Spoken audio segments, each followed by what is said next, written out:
You're listening to Strange by Nature, your guide to the strange, weird, unbelievable, and improbable wonders of the natural world.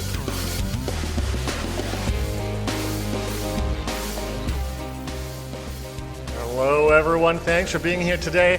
I am Kirk Mona and I am joined today by Rachel Ginza and Victoria Thompson.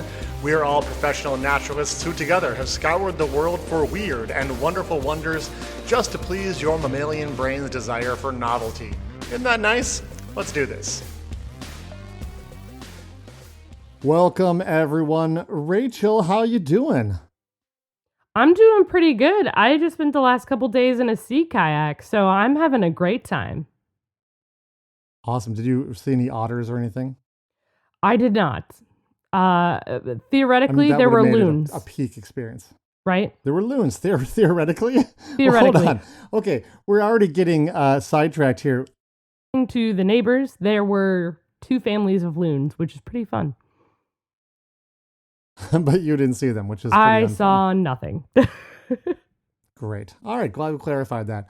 You know, I am kicking things off this week, and Rachel, I have a photo for you to look at. So I'm going to show this to you here. So Rachel, before you look at it, I'm just going to tell you, I want you to look at this and give me your quick, gut reaction, boom, what is this animal? What do you think when you see it? You ready? Okay, I'm ready. All right, here it is. What? What do you think? Your first gut instinct when you see it is, that's a... that's... What? Oh, well, well, I guess my first gut instinct is to say that it looks like a wolf.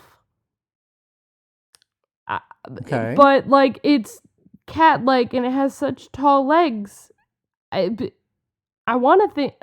See, I thought or you like might a fox. Say that it looks a bit like a fox. Yeah, it looks. looks. Okay, it looks good. very so you see foxy. It sort of looks like a fox. Yeah, but with the longest legs known to man. They're your legs.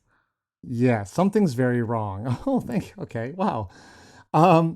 So I think really when I looked at big this animal ears. and I first saw this photo, that I my first thought was this looks like a fox, right? But then you're like, something's a bit off about it. Let me tell you some little facts about this animal before I say what it is. Okay. A strange thing to consider. This animal weighs 53 pounds. What? And head to tail. That didn't look like what? Head to tail is 57 inches long. What's that do for you? That's Now I'll smaller than I was expecting. Smaller. Is it small? Well, my first is thought. It small? Well, when you say head to tail, I'm using my tip own of the nose body. To the tip of the tail.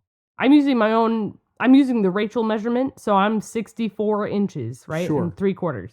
And so that's for me, I'm like, okay, from head to tail, that's most of me. That's most of a Rachel. Mm-hmm. Mm-hmm. I get. Well, here's why I say I That think is it's surprising. pretty Because when I see large. this, it looks very foxy to me. Mm-hmm. And like a red fox that I think most of our listeners are familiar with only weighs 15 pounds. And this Oh, it animal was weighs way 53 heavier than I pounds, was expecting it to be. Right? That was It's way also heavier. a fox. A fox from nose to tail is 48 inches. This is 57. So we're definitely dealing with an animal that is bigger than the fox that you might be used to. Yeah, but it shouldn't be 53 pounds if that isn't Right? What? It's only a foot longer or 10 inches bigger. I think when you are a keen observer, I think when a lot of people look at this photo, they're thinking, oh, that's just a fox, because maybe they haven't looked that carefully at a fox before. Mm-hmm. And this animal is substantially larger than a fox, but you would be forgiven for thinking it was a fox because many people in the past have thought that this creature was a fox. In the native Guarani language of Paraguay, this animal is called the Aguara guasu. I'm sure I'm saying all this wrong. I deeply apologize. But that name means large fox. All right. So fair enough. Paraguay should be the giveaway here as to where these animals are located. We're headed to South America. Yeah, this animal goes by many names, but the most commonly used name, at least in the English-speaking part of the world, is the maned wolf. Okay. So you're pretty good saying wolf right off the bat, although that is also problematic, as we'll find out. Absolutely. I will say I saw the picture. I do know I have seen pictures of maned wolf. I knew what it was. Yeah. Awesome. All right. So something important I want to clear up right away. This canine, and it is a canine, is not a wolf, so it's a terrible name. Yep. When scientists decided to describe the species for science and place it like in its proper taxonomical spot, they struggled a bit with this one. Johann Carl Wilhelm Ilger, in what a name. 1815, he placed it into the genus Canis, along with wolves like Canis lupus and the family dog Canis familiaris. Around the same time, Lorenz Oken took a look and he classified it as a member of the genus Vulpes, along with all the foxes, because, well, it looks an awful lot like a fox. Right. And from what I could gather, though, most scientists actually stuck with and agreed with Johann's decision to call it basically a wolf and put it in Canis, because it stuck with that. People stuck with that for a long time, and I think that's why today is maybe still called the maned wolf. Yeah, probably goes all the way back to that early, misclassification.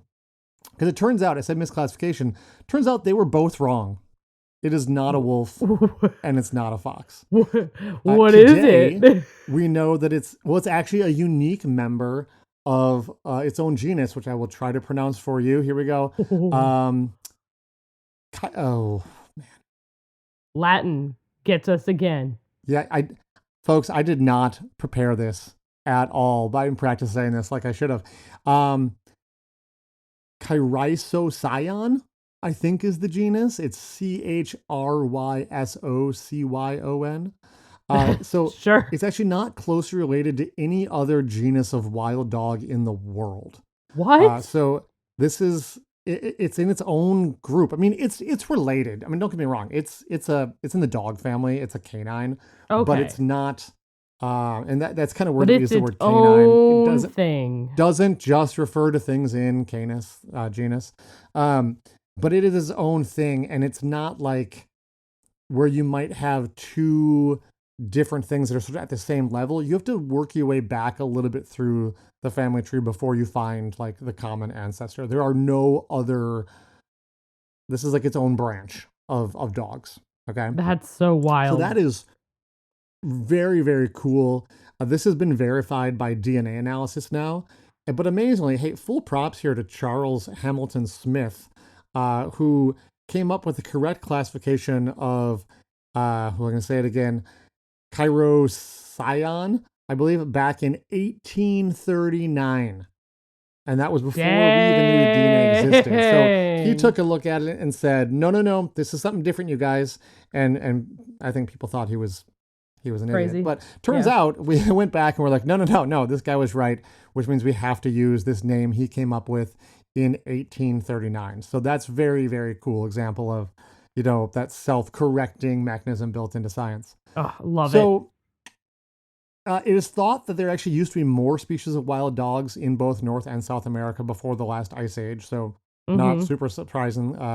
And the maned wolf is thought to be like the sole survivor of this particular genus. There may have been other members of that genus prior to glaciation, which lasted like 2 million years, right? Right. Interestingly, there are 40 subspecies of, there's 3 species of wolf and 40 subspecies of wolf. So lots of variation there. There's 12 species of true foxes. So we've got lots of different types of foxes around the world, lots of different types of wolves and subtypes of wolves. But in this group with the maned wolf, they're the only ones. It's just them in their group. No subspecies, so wild. No related species with the same genus. Yeah, so pretty cool when we see something like that happen. So I want to share a couple of really fun things about maned wolves. I've kind of described them. You can kind of picture them a bit because you did a great job saying that they are, They're kind of tall. reddish like a fox, but their ears are bigger, their legs are long. They look kind of just all wrong, and obviously they're really big. So they look like if you took a red fox and put it on stilts, and then put a black like lion's mane, like a la Scar from Lion King on it. Yeah, they got a bit of a mane, which even like a lot of, if you have a dog at home, they'll get kind of a thicker fur kind of around their chest and kind of on their mantle, kind of the bottom of the neck onto their back. I know my dog has got thicker fur there. That tends to be darker color on the maned wolf, so it's sort of a darker blackish type color like you were talking about, or at least washed more dark than the rest of the animal. Right. So fun stuff. They are, in fact, you mentioned the long legs. They are the tallest wild dogs in the world. And I mentioned how long they were and how much they weighed up front, but I didn't mention their height. You ready for this? How tall are they? They are 35 inches tall. What? At Rachel, at the shoulder. No. Not at the head, at the shoulder. Oh. And they got a pretty long neck. So that is super impressive. I did look up some numbers here. The Great Dane, which is a damn huge dog, it's maxes so big. out at about 32 inches at the shoulder. It's taller than a Great Dane? That's the tallest dog. Taller than a Great Dane. Oh, right. My. It's no. pretty wild. And wow. Timberwolves, literally, Rachel, like walk through your backyard up there in the boreal forest. Right. They're huge, but they only have a shoulder height of 33 inches, which that's on a very high side, and that is really, really big. Yeah, that's really large. That's an I've outrageously absolutely big wolf. seen that. Okay. That'd be a huge wolf, but still, that's nothing compared to the maned wolf. So that's it's just mind-boggling. I wanted to come up with another that is so tall point of reference for listeners, because we don't always work these numbers. A kitchen counter in your house or your apartment and whatnot, kitchen counters, the standard height is 32 inches. So a maned wolf's shoulders is taller than a kitchen. 3 inches taller than the top of your counters. And keep in mind, they can raise their heads even higher. It's mind-boggling. Like I said, I have two dogs, and neither of them are particularly tall. No, but I have a hard time picturing how tall these are, and still thinking of them as like canines, right? Because they're essentially a mini pony horse. size. Like it's just, yeah, exactly. It's wild, so wild. So weirdly, their legs are so long, they can actually be longer than their spine, which is pretty weird fact. That's very weird. And I think their habitat has a lot to do with that. They live in tall grasslands, so their long legs help them hunt and survive in that habitat. But again, so do coyotes and stuff. So why don't we have super tall coyotes? I don't know. It's just really interesting that they're so tall. Speaking of food, here's another weird thing about them. While they do hunt, a large portion of their diet, 40 to 90% of their diet, consists of a fruit called the wolf apple. Now, I'm assuming that that wide range gap of 40 to 90 is a seasonal variation in their diet. Which would make sense, right? Just we know that sometimes a year, we even talked about on the show that wolves gorge on blueberries, and maybe 90% of their diet is blueberries up where you are when blueberries are in season. They're a lot easier to catch than animals. Mm-hmm. So that's just really cool. The wolf apple is a large fruit that grows in South America, and apparently it's one of their favorite foods. So there's maybe some evidence to suggest that eating the apple protects the maned wolf from infection by the liverworm, which is a horrifying parasite that deserves its own topic on the podcast. And a cool side note, while most of the wolf apple plant is poisonous to humans, the ripe fruit itself is not poisonous and is actually eaten by humans too, which is very cool because I was not familiar with the wolf apple. So I figured I'd squeeze in one last fact here that I happened to come across about the maned wolf. It's really something. Apparently, their urine smells exactly like cannabis.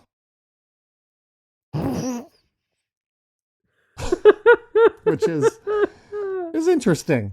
I got a good laugh out of that one. Apparently, there's some sort of compound in the urine that is also found in the cannabis plant. There was actually, I read about an incident at the Rotterdam Zoo where police were frantically searching for pot smokers until they realized it was just the maned fox that they have at the zoo creating the smell.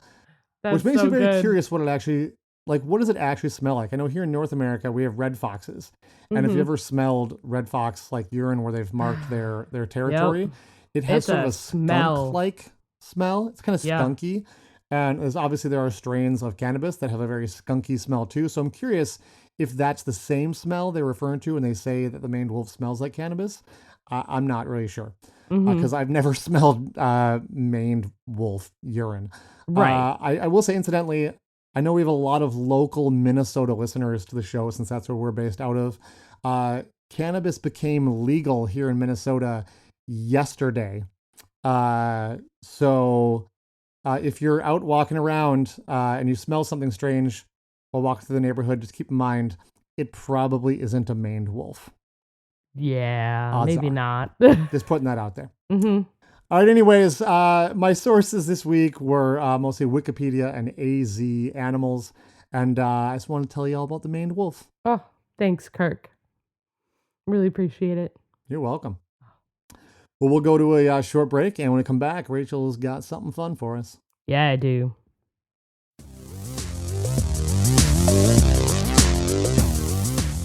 Hey, everybody. I wanted to address something before we get to Rachel's segment here in the break. I brought something up at the beginning of the summer, at least summer here in the Northern Hemisphere, and pointed out that we had a really close race going on in our listenership between Canada and Australia. Ooh. And I know people have been itching for an update. I am itching. Our 3-month period is not over. I've been getting messages online. People are like, where do we stand? What's going on? So I wanted to give you an update. I need to know. Are you ready, Rachel? I am so ready. Well, all right. If I look at the last 3 months, it is still neck and neck. Canada is, you guys, still beating Australia, but only by 0.3% in our downloads. So that is excruciatingly close. It is amazing. Australia still has not, you guys, come on, you still haven't quite gotten there to do that. And I got to say, when I look at the data from just July and not the last 3 months, the story changes. Canada has really taken to this challenge. I see you. I hear you, Canadians out there. Looking at the data for just the last 30 days, I don't think they want Australia to take their spot in our rankings. Probably not. Just in the last 3 days, Canada is almost 2% ahead of Australia now. Oh my gosh. As opposed to the last 3 months when it was only 0.3%. They're up 2% now. So way to go, Canada. Yeah. I mean, you guys have been telling your friends to listen to the show. Australia, you still have time. Don't let Canada hold on to that spot. I believe you can do it. I'm going to look back at the combined data for June, July, and August, and I will declare a winner.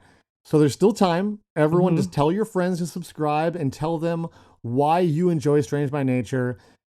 Pick a winner who will come out on top of this race. If you're not, if you're curious and you're from another country, you're not from Australia or Canada, go ahead, pick a winner, cheer for your team. I want to everyone feel like they're involved. Will Canada hold their position, or will there be a last minute upset with Australia pulling ahead? Both Australia and Canada is not a huge percentage of our listenership. So either one, with just telling a bunch of your friends could really turn this thing around for you. So I'll be sure to update everyone with the final results. It'll be about 4 episodes from now, I think, at the end of August or beginning of September. So I'm excited to see what happens, but get out there. No matter who you are, if you enjoy this show, tell your friends about it. That's how we spread the word and bring more people into our big, strange family. So let's continue the break and get back to Rachel. Woo.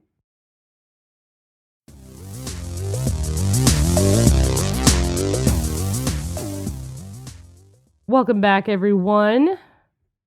Hey. Now, I'm still here. You are still here. Congrats.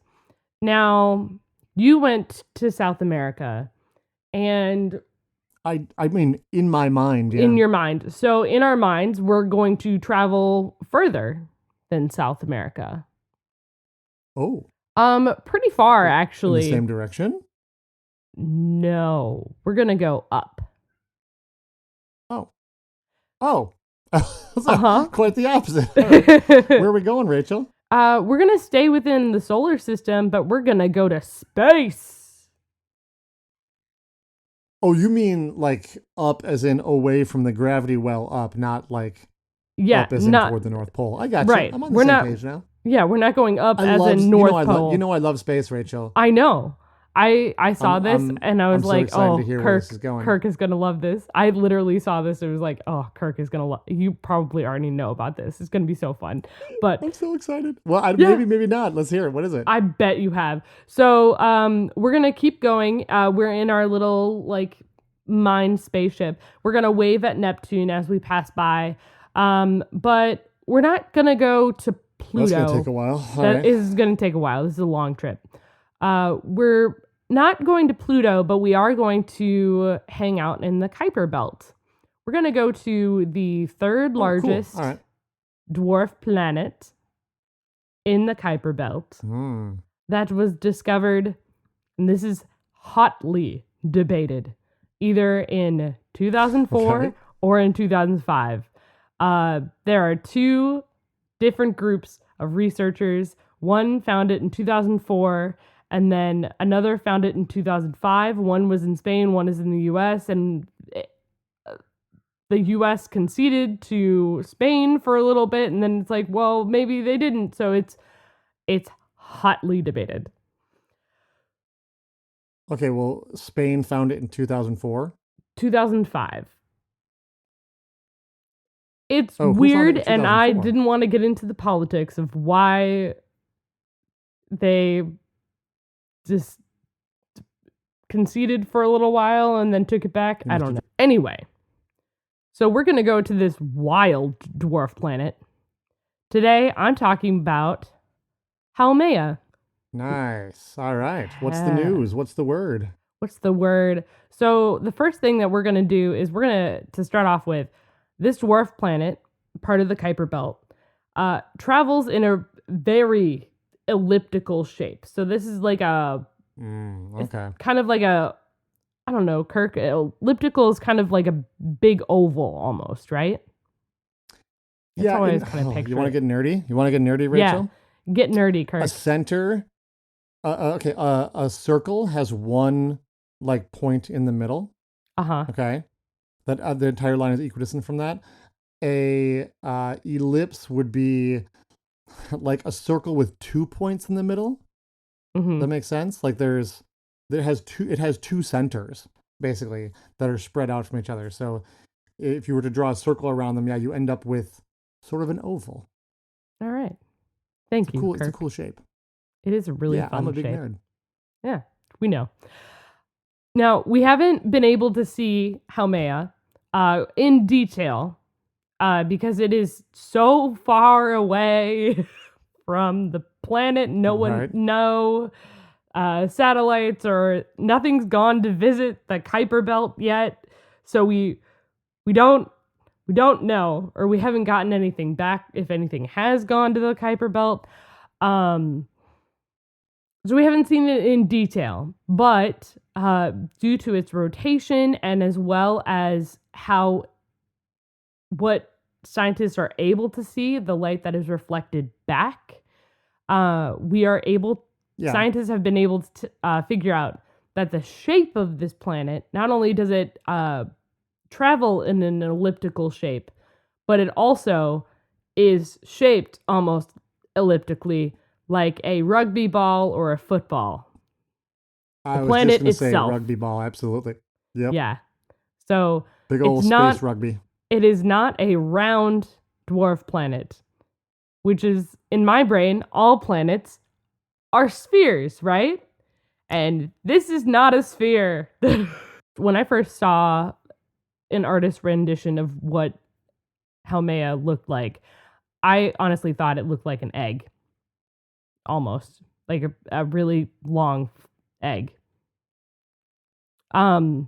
And based on how light hits and reflects on Haumea, that's given that confirmation of the shape of this dwarf planet. So that's already wild to me that there is something out there that is just a little like football rugby thing spinning around and around the sun. But I mentioned that scientists were able to determine this shape because of its rotation and because of its orbit. Yeah. Why would its rotation impact the shape of this Kuiper Belt object? Well, because in my brain it's like, well, it's a dwarf planet, right? They should all be, like I said, they should all be like spherical, right? Well, Haumea, in addition to being weirdly shaped, is one of the fastest rotating objects in the solar system. So one day, Okay.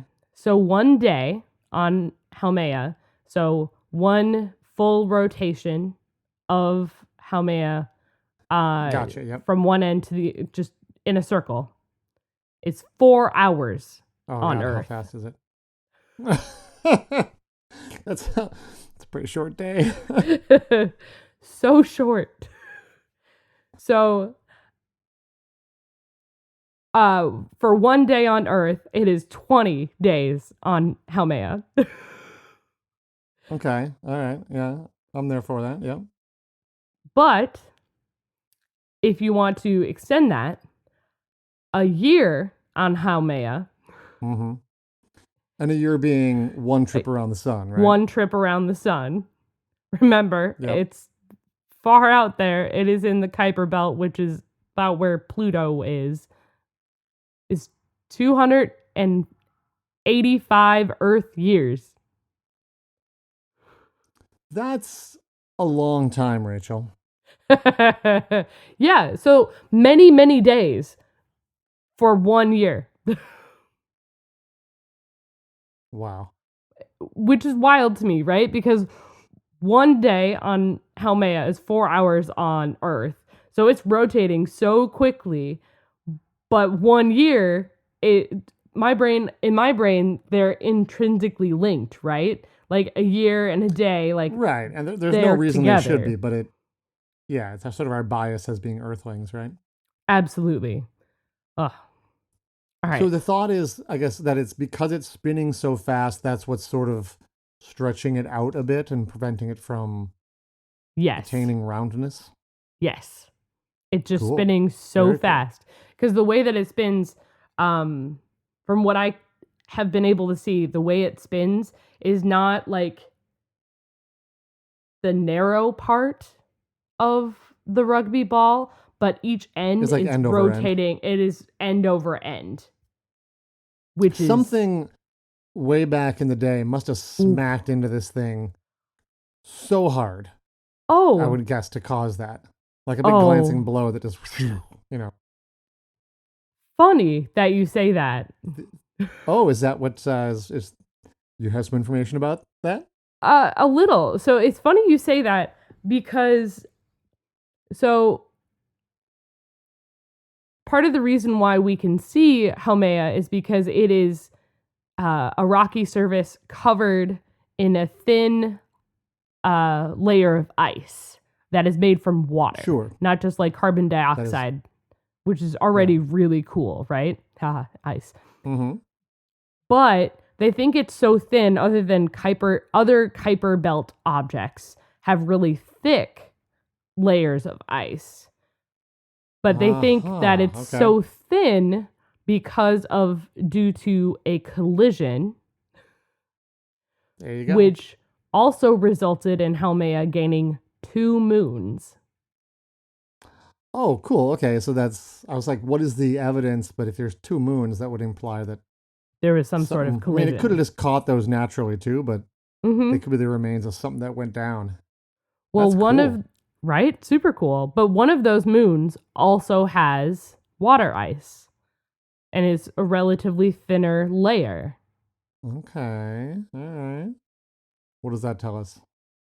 Well, that there might be some correlation between the dwarf planet and that moon. Gotcha. But okay.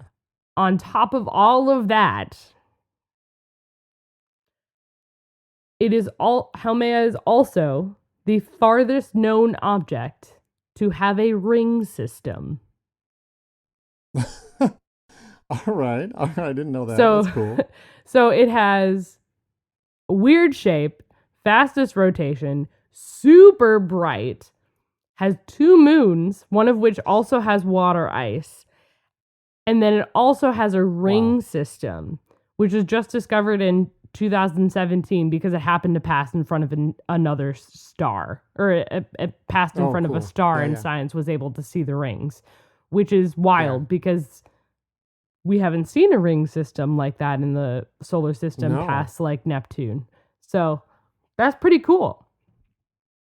That's very cool. Like, I was just reading something about some of the things that are that far away, and it's hard for us to even picture. Like, when you get to those distances, the sun is so far away. It's so far away. It really just looks like a bright star in the sky. It doesn't really. It's not like, oh, there's the sun. It's like, well, that star is the brightest. I guess that's probably the sun. Yep. Which is mind blowing to me. That is so far away. You're wild. like, well, it's kind of a bright star, but it's not particularly, big looking or bright, that much brighter than the rest of them. It's just the brightest star. It looks kind of bright. I guess it's maybe closer. It'd be like real cold looking is at the moral of the story. Don't bring your swimsuit. No, it is all frozen. You are very, very cold. I think when I was looking, it was like negative, like 2. It's like 32 degrees Kelvin, which is so cold. What? Seriously? I'm pretty sure it is cold. very, very cold. But again, we don't know for sure as of yet. We don't have a thermometer there. Is what you're We saying? don't have a thermometer. No. But I will say NASA, one of the sources that I had for this week, does say under it says potential for life, extremely cold and doesn't appear to have the conditions suitable for life, which I find just so funny. It's like, yeah, it's frozen and so cold. It's It's far frozen, away. and you probably need a source of energy. And if it's that far from the sun, you're probably looking at maybe like a geothermal type energy could be used by life. But if it's really small and really far away, not the first place I would look. No, and it is pretty far away too, because it's it's far away and it's not very big either. It's about the 4th of the mass of Pluto, so about 1/14 of Earth is what I saw. The average surface temperature, I said 32 degrees Kelvin. For those of you who don't understand that, it's about negative 240 degrees Celsius. Yeah, it's real cold. That's real cold. Real cold. So, you said it's smaller than Pluto. And I got to say, we fairly recently finally got our first like good photos of Pluto from the we had a did. space probe flyby. And it kind of rekindled some of that debate about, is Pluto a planet? Because you saw it, and when you see the photos, you go, oh, That's a planet. no, that's a planet. Like, come on, you know a planet when you see one, and there's mountain ranges and landforms, and like there's all kinds of interesting stuff going on, and you're like, oh, come on, that's totally a planet. It'd be really interesting to see this and kind of compare, like, because it's such an odd shape, is it more like a bunch of junk just sort of slammed together, or like what does it look like, and how do we? Yeah, like the fact that we have all these missions now going to some of these really far away worlds and or even comets and things and asteroids and bringing back not just sending back photos but bringing back samples and stuff, like just the science going on right now is so awesome. cool. I wish we were doing more of it, because we are learning about the basic fundamental building blocks of our universe, which is always useful in the long run in my book. So absolutely, I'm excited. Maybe we need to send everyone, save your pennies, and we can send a probe out to check this place out too. That would be really cool. I would love that. Well, that's what I have for you today. I just wanted to talk about Haumea. I can't remember how I ran across it, but truly amazing. Like I said a little earlier, my sources this week were NASA, Wikipedia, as well as the school's observatory.org was really helpful. Cool. Resources. So, yeah. Nice. Thanks for joining me this week, Rachel. Thanks for joining me this week, next Kirk. Week looks like it's just you and me again, and then our good Party. friend Victoria will be back for Yeah. more episodes. And you know it, Australia. You know what to do. Canada. You know what to do. That means and, everyone else Victoria is going to be here. She will be. Let us know, like especially if you're on the Podbean app, it's super easy just to leave a comment. Let us know who you think is going to win, Canada or Australia, and everyone can just pick a winner before it happens. I want to see what people's predictions are. Can Australia pull it out in the end and upset and get third place in our rankings? UK, you guys are like double what Australia and Canada are. So you're pretty safe for now, but you never know. One of them could be coming for you someday. Maybe that'll be the next big race off. So thanks for listening, everybody, and we'll see everybody next week. Bye. Thanks, everyone, for listening to today's show. Be sure to subscribe. New episodes drop every Wednesday, and we love sharing this strange world with all of our listeners. If you would be so kind as to leave us a 5-star review, that would be great. It lets other lovers of the strange discover the show. You can reach out to us on social media by searching for Strange by Nature Podcast on Twitter, Facebook, and Instagram. You can send us an email as well. Our address is contact@strangebynaturepodcast.com. If you want more information about the show, you can also check out our website, which is strangebynaturepodcast.com. Until next week, get outside, stay curious, and embrace the strange.